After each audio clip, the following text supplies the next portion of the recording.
विद्यार्थी मित्रांनो नमस्कार. मित्रांनो, आज आपण आपल्या 8वीच्या शिष्यवृत्ती परीक्षेचा जो आहे तो अभ्यासक्रम पाहणार आहोत. कशाचा अभ्यासक्रम पाहणार आहोत आपण मित्रांनो? तर इंग्रजीचा अभ्यासक्रम आपण आज पाहणार आहोत.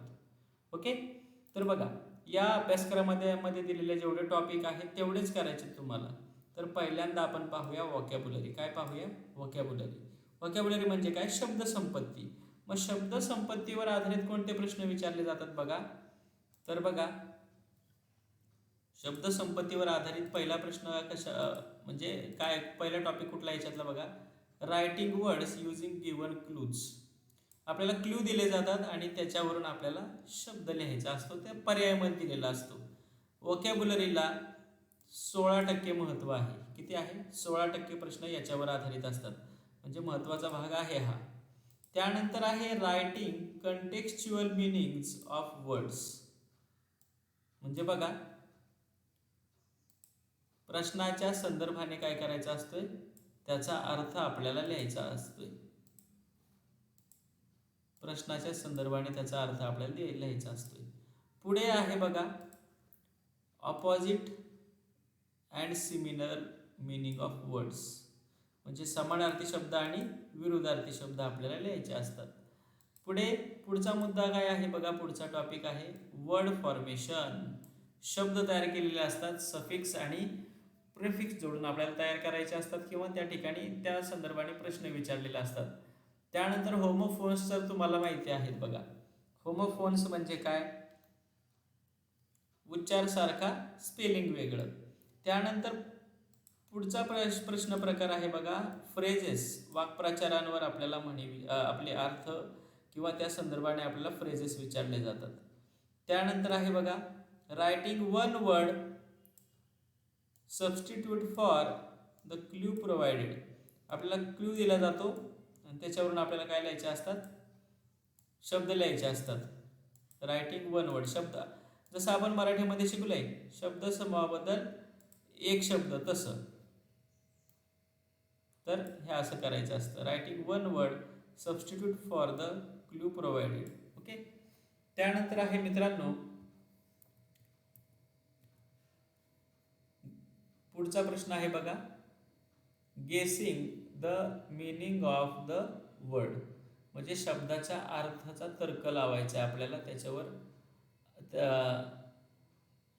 असा प्रश्न, त्याच्यावर आधारित हे प्रश्न विचारले जातात. गेसिंग द मिनिंग ऑफ वर्ड म्हणजे अर्थ लावायचा आपल्याला. त्यानंतर पुढचा टॉपिक आहे की ज्याला 8%च वेटेज आहे बघा. तर तो टॉपिक आहे वर्ड पझल्स. शब्दकोडी आहेत आपल्याला दिलेली. तर बघा, शब्दकोडी याच्यावर आधारित कसे प्रश्न विचारलेले आहेत बघूया आपण. शब्दकोड्यांवर आधारित कसे प्रश्न आहेत बघूया आपण. शब्दकोड्यांवर आधारित कसे प्रश्न आहेत बघा. तर त्या ठिकाणी आपल्याला क्रॉसवर्ड पझल दिलं जातं. कसलं पझल? Crossword puzzle. म्हणजे बघा, आणि रिडल. शब्दकोडी जे आहेत ना बघा, आपल्याला बॉक्स दिला असतो, त्याच्यानुसार आडवे उभे शब्द त्यांच्या अर्थावरून करायचे असतात, तसे असतात. त्यानंतर ग्रीड असते, त्याच्यावर आपल्याला प्रश्न विचारले जातात. पुढे आहे शब्द अभ्यास. याच्यावर सगळ्यात जास्त प्रश्न विचारलेले आहेत मित्रांनो बघा. लँग्वेज स्टडीवर, भाषा अभ्यास, सगळ्यात जास्त टक्के प्रश्न याच्यावर आहेत. 24% प्रश्न विचारले जातात त्याच्यावर. किती? 24% प्रश्न याच्यावर आधारित आहेत बघा. 24% म्हणजे जरा जास्तच महत्त्व दिलं याला.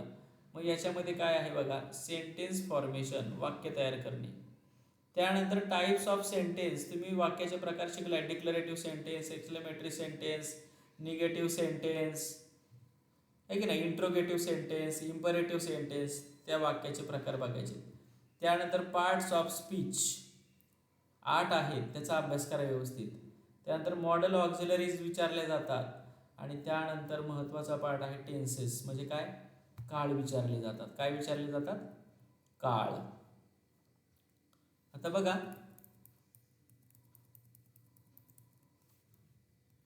त्यानंतर बघा ग्रामरमध्ये काय आहे, कुठले 3 टॉपिक महत्त्वाचे करायचे तुम्ही ते सुद्धा सांगतो बघा. ग्रामरचे कोणते 3 महत्त्वाचे टॉपिक करायचे बघा. बघा, ॲक्टिव्ह अँड पॅसिव्ह व्हॉइस करायचा आहे, डायरेक्ट इनडायरेक्ट स्पीच करायचं आहे आणि डिग्री बघून जायचे, पॉझिटिव्ह, कंपॅरेटिव्ह, सुपरलेटिव्ह. ते एका डिग्रीचं दुसऱ्या डिग्रीमध्ये कसं रूपांतर करायचं ते सुद्धा पहा. ॲक्टिव्ह पॅसिव्ह व्हायचं परस्पर रूपांतर कसं केलं जातं ते सुद्धा पहा. आता पुढे आहे बघा, आपल्याला विचारलेलं आहे क्रिएटिव्ह रायटिंग.